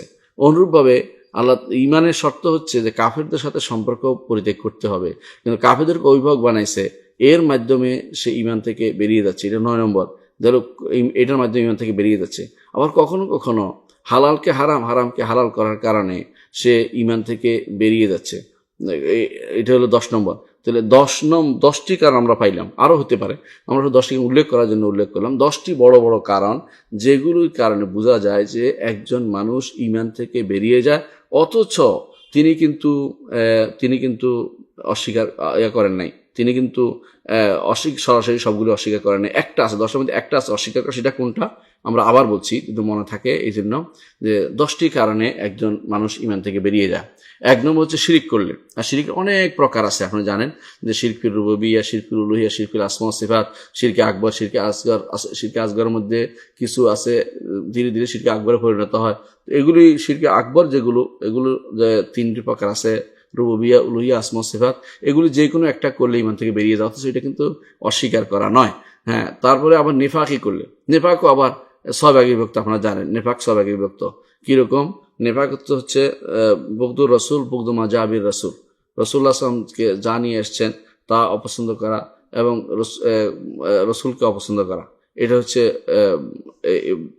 নিফাকের 1 নম্বর কারণ। 2 নম্বর হচ্ছে যে রসুল বিদ্বেষ পোষণ করা এবং অপছন্দ করা, এই দুইটা হয়ে গেল। আর 3 নম্বর হচ্ছে যে যারা রাসূলুল্লাহ সাল্লাল্লাহু আলাইহি ওয়াসাল্লাম যা দিন নিয়ে আসছেন, এই দিনকে যারা দিনের উন্নতিতে তাদের কাছে খারাপ লাগে আর দিনের অবনতি তাদের আনন্দ লাগে, এরা কিন্তু ইমান থেকে বেরিয়ে যাচ্ছে। তাহলে বোঝা যাচ্ছে যে এই মুনাফিকের এই বড় বড় এই যে এই আলামতগুলি যখন পাওয়া যাবে, তখন তো একজন মানুষ বেরিয়ে যাচ্ছে ইমান থেকে। তাহলে ইমান থেকে বের হওয়ার জন্য এগুলিও কিন্তু একটা কারণ। আরেকটি 3 নম্বর যে কারণ, জহদ, যেটা আমি উল্লেখ করেছেন, জহদ মা আদখালাফি, এটা একটা কারণ যে সরাসরি অস্বীকার করছে, মানব না, অথবা মিথ্যারোপ করছে, এরা কিন্তু ইমান থেকে বেরিয়ে যাচ্ছে, এতে কোনো সন্দেহ নেই। আর 4 নম্বর হচ্ছে যারা সন্দেহ করবে, যেমন কোরআনে কারীম বলেছেন যে ইন্নাযুন্নু ইল্লা যান্না ওয়া মা নাহনু বিমুস্তায়কিনিন, যে কাফেররা বলে আমরা তো ধারণা করতাম, আমরা তো আর কোনো ইয়াকিন দৃঢ়তা ছিল না, এরকম করলেও কিন্তু ইমান থেকে তারা বেরিয়ে যাচ্ছে। আবার কেউ কেউ করে কি ইস্তেকবার, মানব না, যেমন করেছে শয়তান বলতো আবা ওয়াস্তাকবার, সে বলছে আল্লাহ শয়তান সম্পর্কে আল্লাহ বলছে আবা ওয়াস্তাকবার ওয়া কানা মিনাল কাফিরিন, সে অস্বীকার করেছে এবং সে অহংকার করেছে। এটা হলো ইবা ওয়াল ইস্তিকবার বা ইমতিনা যেটাকে বলা হয়, এটার দ্বারা কারণে সে কাফের হয়ে যায়, যদিও এটা সরাসরি অস্বীকার নয়। অনুরূপভাবে সব ইস্তেহজা, ঠাট্টা করা, আল্লাহর দিন নিয়ে ঠাট্টা করেছে, রসুল নিয়ে ঠাট্টা করেছে, শরীয়ত নিয়ে ঠাট্টা করেছে, অথবা দিনকে গালি দিয়েছে, রসুলকে গালি দিয়েছে, শরীয়তকে গালি দিয়েছে, আল্লাহকে গালি দিয়েছে, এগুলি সবই হচ্ছে বড় কুফুরির অন্তর্ভুক্ত এবং 6 নম্বর কারণ। 7 নম্বর কারণ আবারও বলছি, এটা হচ্ছে ঘৃণা করা। যেমন আল্লাহকে ঘৃণা করছে, রাসুলকে ঘৃণা করছে, আল্লাহ দিনকে ঘৃণা করছে, শরীয়তকে ঘৃণা করছে, এই সবগুলি ঘৃণা যারা করবে তারা কিন্তু কাফের অন্তর্ভুক্ত হয়ে যাবে, তারা কিন্তু কাফের হয়ে যাবে। 8 নম্বর হচ্ছে এরাদ, মুখ ফিরিয়ে থাকা, কিছু করে নাই, কিছু করবো না, পড়বো না, পড়তেও দিব না, আল্লাহর দিন পড়বো না, পড়তেও দিব না, আল্লাহর দিন থেকে সম্পূর্ণভাবে মুখ ফিরিয়ে থাকবে। কোনো পরিবার এরকম পাবেন তাদের পরিবারের দিন সম্পর্কে কোনো কিছু পড়ানো হয় না, দিন সম্পর্কে কিছু জানানো হয় না, এবং দিন ঢুকা নিষেধ। কেউ দিন ঢুকলে আফসোস করে, এমনকি কেউ শিক্ষা ব্যবস্থায় দিন কেন আছে, একটু দিনের আলো আছে, এটা বন্ধ করার জন্য উঠে পড়ে লাগে। এরা হচ্ছে কুফর এরাদ, সম্পূর্ণ এরা কত রকমের কুফরি তারা একসাথ করেছে। তারা কেউ ঘৃণার কারণে কুফরি হচ্ছে, আল্লাহ দিনকে ঘৃণার করার কারণে, আবার মুখ ফিরিয়ে থাকার কারণে আরেকটি কুফরির মধ্যে তারা পড়েছে। এই 2টি কুফরির মধ্যে তারা নিয়োজিত। আর তারা আরও নিয়োজিত 3 নম্বর কুফরি হচ্ছে যারা মুনাফিক। সেটা কি? যারা আল্লাহর দিনের উন্নতিতে তারা নিজেরা আশঙ্কায় থাকে যে তাদের উপর না কোনো ক্ষতি হয়ে যায়, এরা মুনাফিকদের কাজ। এই জন্য মুনাফিক কুফরির একটা আলামত এই 3 ধরনের কুফরি কোনো ব্যক্তির মধ্যে হয়ে থাকে। আর 9 নম্বর যে কুফরিটা, সেটা হচ্ছে কাফেরদেরকে বন্ধু বানানো।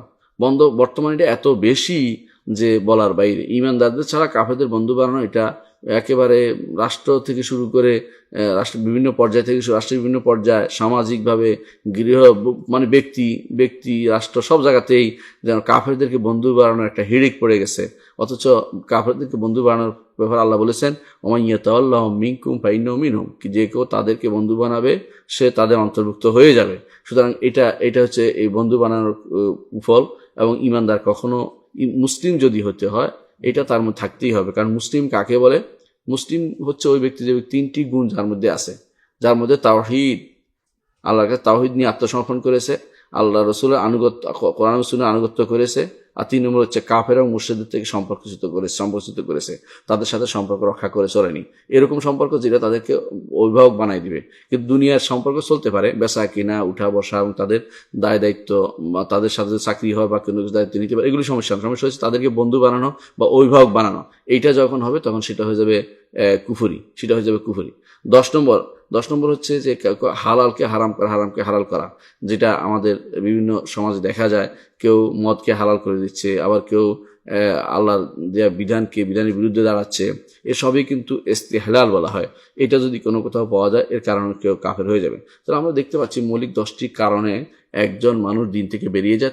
তাহলে যে বললেন ইমাম তহাবী রহমতুল্লাহ, যেটা বললেন যে আমরা যতক্ষণ পর্যন্ত কাউকে ঈমান থেকে বের করব না, বের হয়ে যাবে না কেউ, যতক্ষণ পর্যন্ত না সে ওই জিনিসটা অস্বীকার করবে যেটা দিয়ে ঈমানে ঢুকেছে।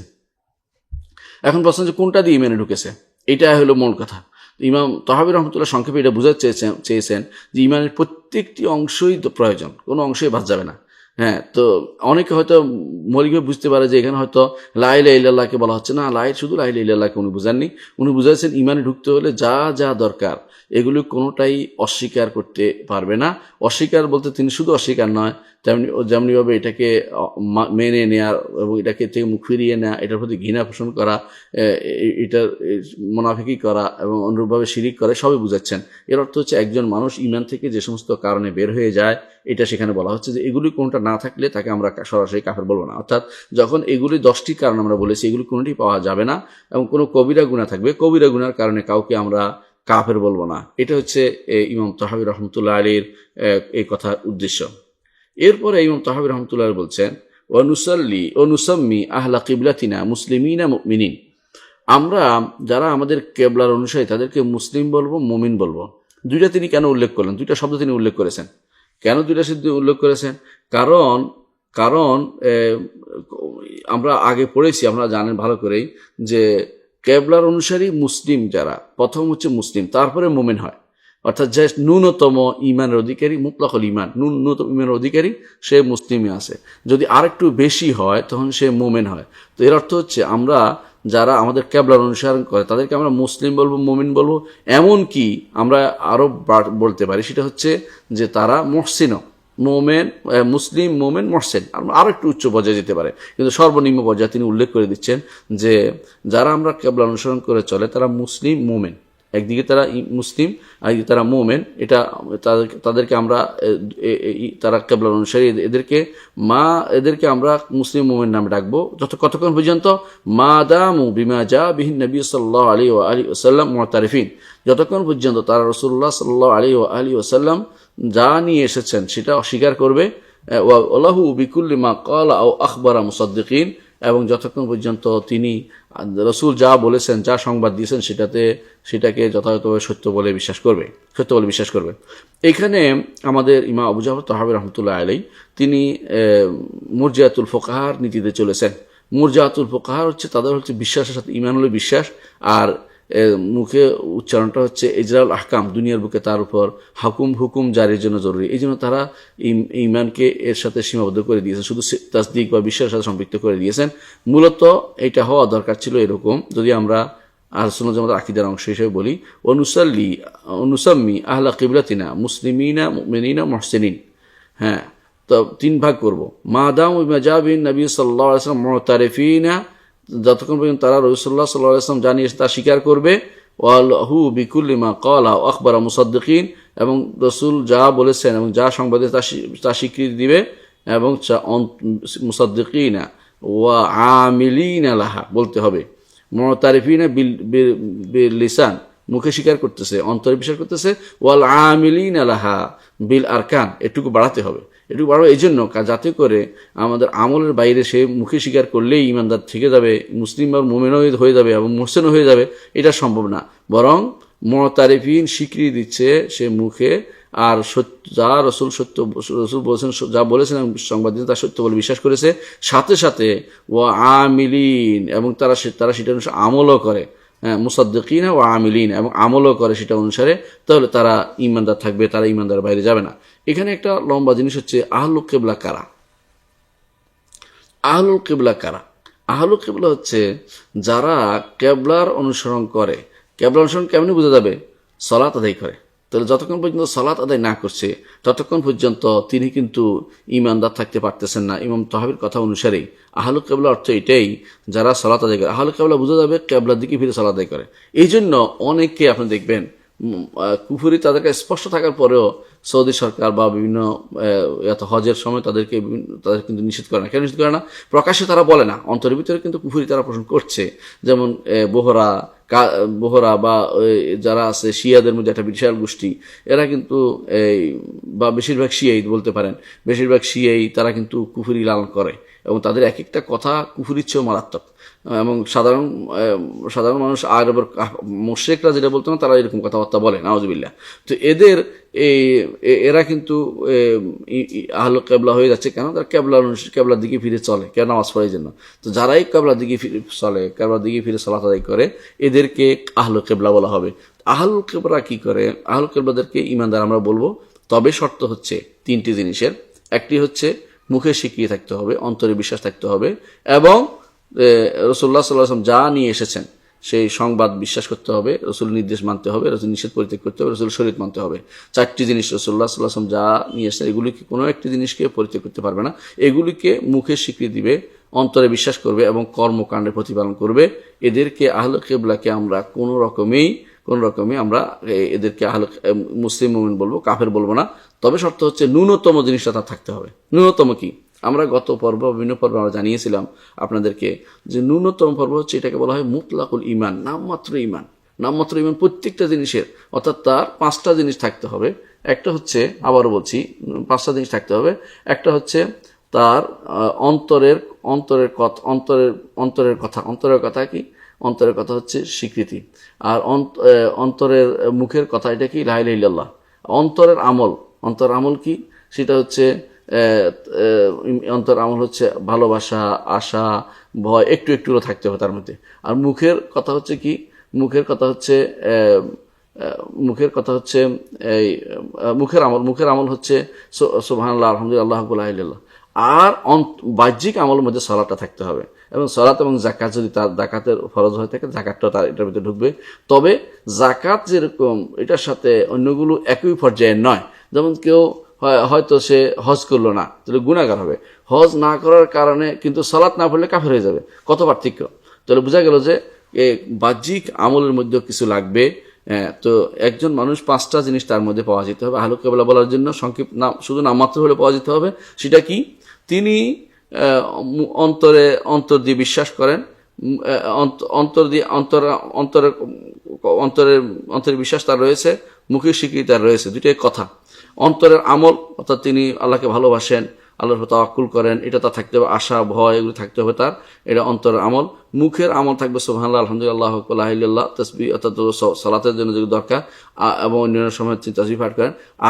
আর একটা হলো অঙ্গ প্রত্যঙ্গের আমল একটু হলো লাগবে, যেমন সালাতটা তার লাগবে, যাতে করে পুরো অঙ্গগুলো তার আমলের ভিতরে চলে আসে। তাহলে 5টি জিনিস যদি কোনো কোথাও পাওয়া যায়, তাহলে সে অবশ্যই তাকে ইমানদার মুসলিম মুমিন বলবো। 5টির মধ্যে কোনোটা পুরোপুরি ঘাটতি হয়ে গেলে, অল্প না পুরোপুরি ঘাটতি হয়ে গেছে, সে তখন আর ইমানদার হবে না, মুসলিমও হবে না, মুমিনও হবে না। তো এখানে একটু ব্যাখ্যা সাপেক্ষ জিনিসটা এই জন্য আমরা ব্যাখ্যা করে দিলাম। তাহলে বুঝতে পারলাম যে ইমানদার বলতে আমাদের দেশে যেটা বলা হয়, অনেক সময় দেখা যায় আহলুল কিবলাকে ইমানদার বলতে, আহলুল কিবলাটাই তো বুঝে নেই। আহলুল কিবলা তো ওই ব্যক্তি যে ব্যক্তি সত্যিকার সালাত আদায় করে। যে ব্যক্তি সালাত আদায় করে সে কি করে? বাহ্যিকভাবে যেটাই হোক, মানুষের আল্লাহর কাছে যেটা ধরা পড়বে, বাহ্যিকভাবে কি করে? বাহ্যিকভাবে সে আল্লাহকে মানছে, অর্থাৎ কাউলুল কলব তার মধ্যে আছে, কাউলুল লিসান তার মধ্যে আছে, আমলুল কলব আছে, আমলুল লিসান আছে, আর আমলুল জাওয়ারে আছে। 5টি জিনিস তার মধ্যে আছে একটা যদি সালাত আদায় করে। এই জন্য সালাতটাকে ধরা হয়েছে মানদণ্ড, ইমানের মানদণ্ড হিসেবে। সালাত যে ব্যক্তি ঠিকমতো আদায় করবে তার এই আহলুল কিবলা তাকেই বলা হবে। কিবলা মানে আমাদের বাইতুল্লাহকে মানে, কিবলা মানে অন্য কোনো দিকে ফিরে সালাত আদায় করে না। যারা অন্য দিকে ফিরে সালাত আদায় করে তারা আবার ইমানদার কখনো হবে না, যত রকমের ইমানের দাবি সে করুক না কেন। যেমন কারা করে, যেমন বাহাইরা তাদের কিবলা বানিয়ে নিয়েছে সাইপ্রাসের দিকে, কবরসের দিকে, তারা ওইদিকে ফিরে সালাত আদায় করে। আবার কেউ দিকে বাইতুল মাকদিসের দিকে ফিরে সালাত আদায় করে তাদের। তাহলে বোঝা গেল তারা আবার আমাদের কিবলা সম্পূর্ণরূপে বিরোধী। কারণ কিবলা বুঝতে হলে অবশ্যই তার সালাত থাকতে হবে। তাহলে বোঝা গেল যে ইমানদার কখনো ইমান যদি তার থাকে, সে কিবলার বাইরে চলতে পারে না। আর কিবলা যদি মানে, সালাত আদায় করতে হবে। আর যে ব্যক্তি আহলুল কিবলা, তাকে আমরা ন্যূনতম মুসলিম মনে করি, এর থেকে উপরে উঠলে ভালো কাজ করলে মুমিন মনে করি, এর চেয়ে আরো উপরে গেলে তিনি মুহসিন পর্যায়ে চলে যেতে পারেন, কোনো সমস্যা নেই। কিন্তু সর্বনিম্ন পর্যায়ে মুসলিম থাকতে হলে তার মধ্যে 5টি জিনিসের সমন্বয় থাকতে হবে। ইমানের যে 5টি জিনিস, আল ইমানু কাউলুন ওয়া আমাল, ইমান কথা এবং কাজ, এটা সমন্বয় তার মধ্যে দেখা যেতে হবে। এটা হচ্ছে আজকের দার্স। আমরা আজকের দার্স এখানে সমাপ্ত রাখি। সুবহানাকাল্লাহু ওয়া বিহামদিকা, আশহাদু আল্লা ইলাহা ইল্লা আনতা, আস্তাগফিরুকা ওয়া আতুবু ইলাইক। আসসালামু আলাইকুম ওয়া রাহমাতুল্লাহি ওয়া বারাকাতুহু।